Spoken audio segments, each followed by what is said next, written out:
Good morning.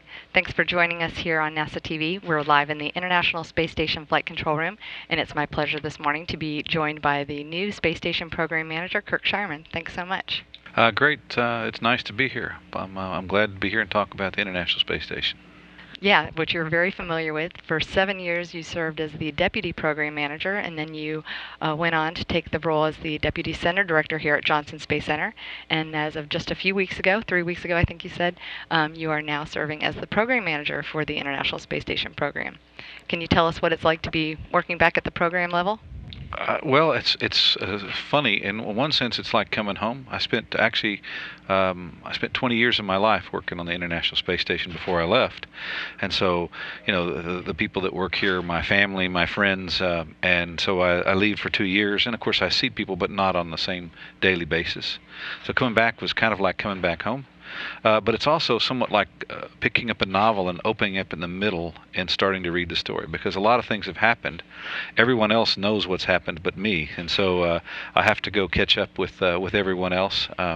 But again, since I have a good relationship with all the people, and I know the big picture of the story, it hasn't been too terribly difficult so far. It has been a busy time. Just last week, we had 9 crew members on board the International Space Station. Can you talk about how you think the international cooperation aspect is going?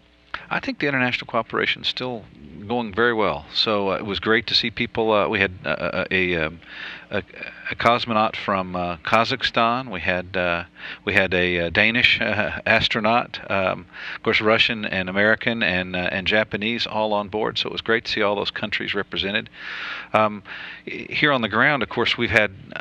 It's not only the partner members of the ISS that are involved. We've had 83 different countries represented doing research on board the International Station. 83 across the world. That's quite a bit, and doing thousands of investigations. So it has been a great international endeavor, and I expect it to continue that way for years to come.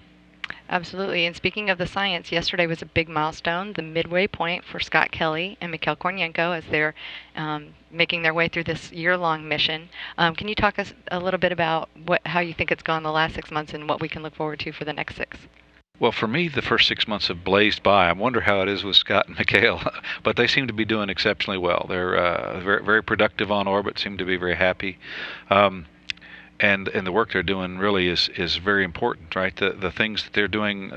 We've had crew members who stayed about 200 days. Is about the longest we've ever had. So here, very, very shortly, they'll be the longest staying crew members ever on ISS.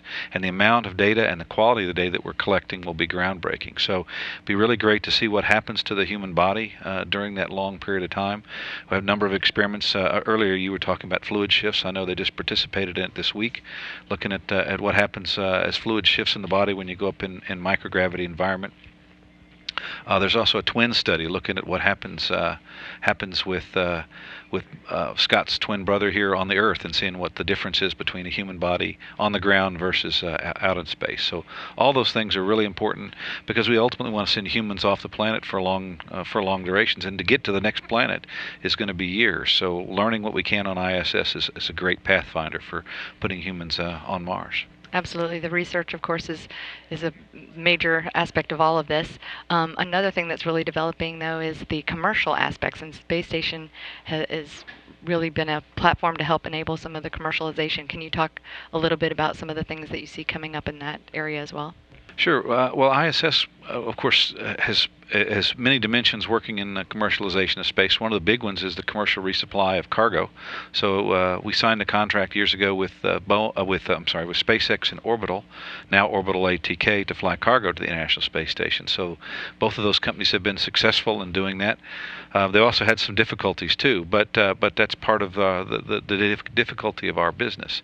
So that's an aspect. We're actually in the midst of the second cargo resupply contract, and here very, very shortly, in the next month and a half, we'll be announcing a new contract for additional cargo flights through the life of Space Station. So we're looking forward to that.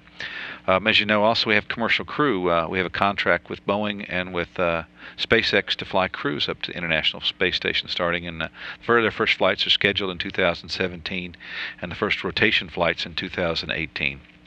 So all those are really important, not only for the International Space Station, but really to foster this commercial industry out there for a low Earth orbit.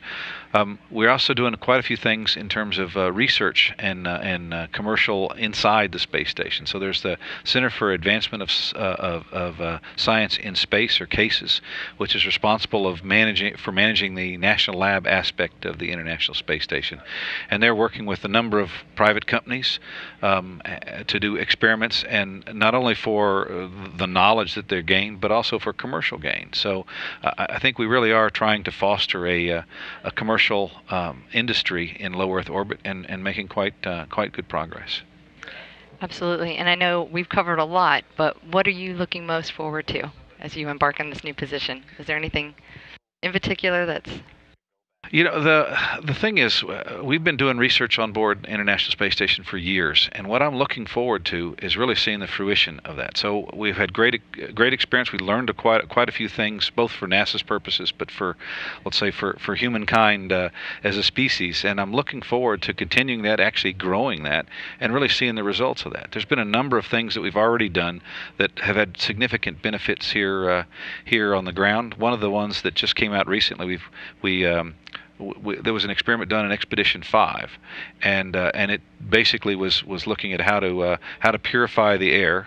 That led to a commercial product that's actually used here on the Earth in a number of places, daycares and schools and hospitals. It's also used in the wine industry to help mold from growing down in their wine cellars. So seeing something like that go from an experiment on board ISS to being something that people can use all over the planet is really amazing.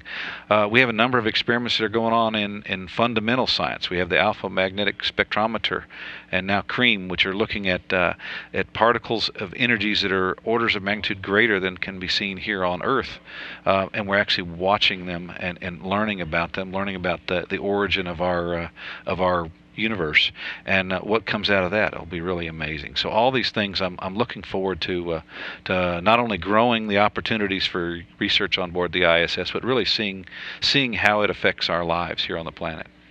Right, and we just want to remind our viewers that you can see a lot of those case studies, if you will, of these success stories of ways that the space station has benefited life on Earth on our website at www.nasa.gov/station. So with that, thank you again so much for your time. Congratulations on the new position, and we look forward to hearing from you more. Awesome. Thanks very much. Again, that's Kirk Shireman, the new International Space Station Program Manager. This is Mission Control Houston.